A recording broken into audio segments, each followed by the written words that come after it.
கல்யாணத்துக்கு எல்லாரையும் கூப்பிடாதீங்க. ஒரு மாதத்துக்கு நான் பத்திரிக்கை அடித்து வீடு வீடா போய் கண்டிப்பாக வந்துருங்க, 3 நேரம் சாப்பாட்டுக்கு வந்துருங்க. அது ஓசிச்சோர் திங்க வரதுக்கு கிராக்கி. 22ஆம் தேதி கல்யாணமா, இன்னைக்கு வேற ஒரு கல்யாணம் இருக்கு போல போய் உன்னை வர சொல்லி யார் அடிக்கிறா, நாம கெஞ்சிடும் அப்படிலாம் சொல்லக்கூடாது. நீங்கள் முதல் நாளாவது வரணும். இவன் 5க்கும் 10க்கும் கடன் வாங்கி இலையில போட்டால் லட்டு சின்னதாக இருக்குது, குழம்புல காய் கம்மியாக இருக்குது, எதுக்கு போடணும்?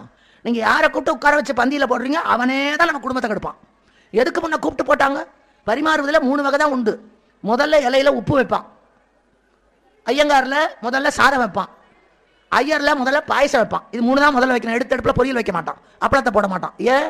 உப்பு வைக்கிறது அட பாவி, நான் கஷ்டப்பட்டு சோறு போடுறேன், உப்பிட்டவனே உள்ளளவுன்னு நினை. இதோ பாயசம் ஊத்துறேன், பால் குடிச்சவனுக்கு பகை நினைக்காத. இதோ அன்னம் போடுறேன், அன்னமிட்டம் வீட்டில் கண்ணக்கோள் சாத்தாத. அப்பா கஷ்டப்பட்டு உனக்கு சாப்பாடு போடுறேன், இதை தின்னுபிட்டு நாளைக்கு இந்த பொண்ணுக்கு மாப்பிளைக்கு ஏதாவது பிரச்சனை வந்தா நீங்கெல்லாம் வந்துதான்ப்பா தீர்த்து வைக்கணும், அதுக்காக தான் சோறு. இவன் தின்னுபிட்டு பிரச்சனையை அவனே உண்டாக்கும். வேண்டாம், பொண்ணை பெற்றவங்க பிள்ளையை பெற்றவங்க பொண்ணு மாப்பிள்ளை இருந்தால் போகிறோம், வாழ போகிறவங்க அவங்க தான், கஷ்டம் எடுத்து சகிக்க போகிறவங்க நாம தான்.